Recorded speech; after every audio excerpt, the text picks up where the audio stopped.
মাদক পাচার মামলায় সৌদি আরবের এক রাজপুত্রকে কারাদণ্ড দিয়েছে লেবাননের আদালত। আব্দুল মুহসিন বিন ওয়ালিদ বিন আব্দুল মুহসিন বিন আব্দুল আজিজ নামের ওই রাজপুত্র ও তার সহযোগীকে 10 বছরের সশ্রম কারাদণ্ড দেওয়া হয়েছে। আব্দুল মুহসিন বিন ওয়ালিদের ব্যক্তিগত বিমান থেকে 2015 সালে মাদক উদ্ধার করা হয়েছিল। দীর্ঘদিন শুনানির পর এ মামলার রায় দিয়েছে দেশটির অপরাধ আদালত। কারাদণ্ডের পাশাপাশি তাদেরকে 1 কোটি লেবানিজ পাউন্ড জরিমানা করা হয়েছে। বৈরুত থেকে সৌদি আরবগামী রাজপুত্রের মালিকানাধীন বিমান থেকে 2015 সালে 26 অক্টোবর 2 টন ক্যাপটাগন মাদক উদ্ধার করা হয়। এই মামলায় বান্দর আল শারওয়াই, জায়েদ আল হাকিম এবং মোবারক আল হারমি নামে সৌদি আরবের অপর 3 ব্যক্তিকে 1 বছর করে কারাদণ্ড দেওয়া হয়েছে। তাদের প্রত্যেককে 2 লাখ লেবানিজ পাউন্ড অর্থদণ্ড করা হয়েছে। আমরা ইতিপূর্বে সৌদি আরবের রাজপুত্রদের গর্হিত কিছু অপরাধের ব্যাপারে জানি।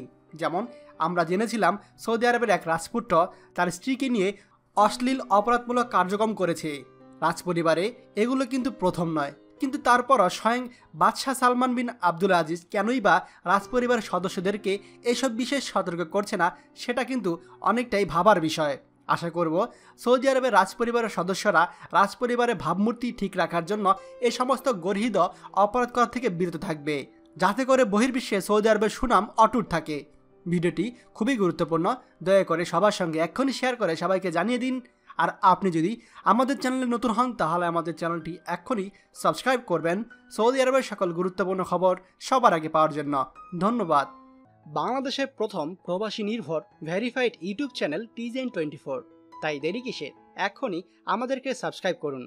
সাবস্ক্রাইব করতে সাবস্ক্রাইব আইকনে ক্লিক করুন এবং বেল আইকনটি চাপুন, যাতে আমাদের কোনো নতুন ভিডিও আপনি মিস না করুন।